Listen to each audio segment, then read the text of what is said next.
السلام علیکم ناظرین۔ آج کی کس کے پہلے سین میں ارطغرل اور سلطان اپنے خیمے میں بیٹھے ہوتے ہیں۔ سلطان کہتے ہیں کہ مجھے امید ہے کہ کراچیسر قلعہ آپ کے لیے لینا مشکل نہیں ہوگا، اور میں پہلے بھی یہ دیکھ چکا ہوں کہ جیسے آپ نے دھندار کو وہاں سے نکالا تھا۔ ارطغرل کہتا ہے کہ سلطان، آپ صرف ترکوں کے اتحاد پر فکر کریں۔ کراچیسر قلعہ ہمارے لیے فتح کرنا مشکل نہیں ہوگا، ہم اس کی حفاظت بھی کر سکتے ہیں۔ دوسری طرف بانو دوغان کو یاد کر کر پریشان ہو جاتی ہے اور اپنے آنے والے بچے کو کپڑے دے کر خوش ہو جاتی ہے۔ اتنی دیر میں آئمہ خالہ اس کے پاس آتی ہیں اور کہتی ہیں کہ انشاءاللہ تمہارا بھی بچہ جلد ہی آ جائے گا اس دنیا میں، پھر میرے پوتے اور تمہارا بیٹا مل کر کھیلیں گے۔ بانو کہتی ہے میں اپنا بیٹا ارطغرل صاحب کو سونپتی ہوں۔ اس پر آئمہ خالہ تھوڑی پریشان ہو جاتی ہیں اور کہتی ہیں کیوں، ایسا کیوں بیٹی؟ بانو کہتی ہے ہمارے سپاہی روز بروز شہید ہو رہے ہیں، میں بھی تلوار لے کر ان کے ساتھ جنگ پر جانا چاہتی ہوں۔ آئمہ خالہ کہتی ہیں دوغان میرے بیٹے کی طرح تھا، اس نے مجھے تمہاری ذمہ داری سونپی تھی۔ دوغان مجھے ارطغرل کی طرح ہے اور تم مجھے حلیمہ کی طرح، میں تمہیں اپنی بیٹی سمجھتی ہوں۔ شفا والے خیمے میں آلیار کے پاس اسلحہ رو رہی ہوتی ہے۔ اسحاق اس کے ہاتھ کو دیکھتا ہے تو آلیار ہاتھ کو ہلاتا ہے۔ اسحاق حکیم ارطغرل سے کہتا ہے کہ جناب اس نے ہاتھ کو ہلایا ہے۔ پھر کچھ دیر میں آلیار اپنی آنکھیں کھولتا ہے اور کہتا ہے کہ باجی ارطغرل صاحب کو بلائیے۔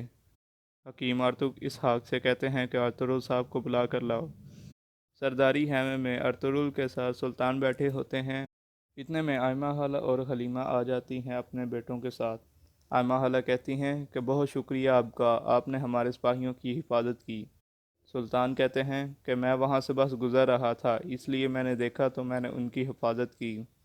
پھر ارطغرل کہتا ہے کہ جناب یہ میرا بڑا بیٹا گندوز ہے۔ گندوز ان کے ہاتھ کا بوسہ لیتا ہے۔ پھر ارطغرل کہتا ہے کہ جناب یہ میرا چھوٹا بیٹا ہے، میرے بابا چاہتے تھے کہ اس کا نام ساوچی رکھا جائے، اور ارطغرل انہیں دے دیتا ہے۔ آئمہ خالہ اور حلیمہ تھوڑی پریشان ہو جاتی ہیں۔ اللہ اکبر، اللہ پھر اکبر۔ سلطان ساوچی کو اپنے ہاتھوں میں لیتے ہیں اور دائیں کان پر اس کے اذان دیتے ہیں اور بائیں کان میں 3 دفعہ اس کا نام پکارتے ہیں۔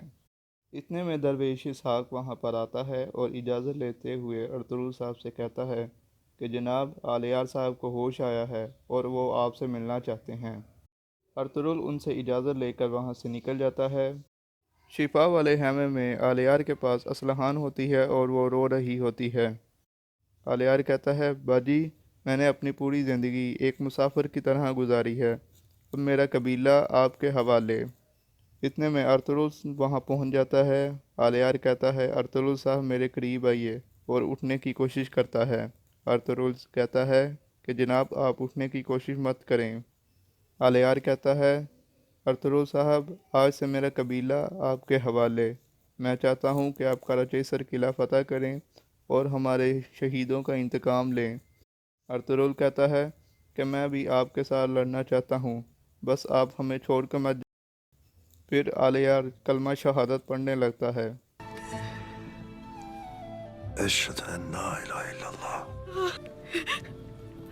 و اشہد ان محمدا عبدہ و رسولہ۔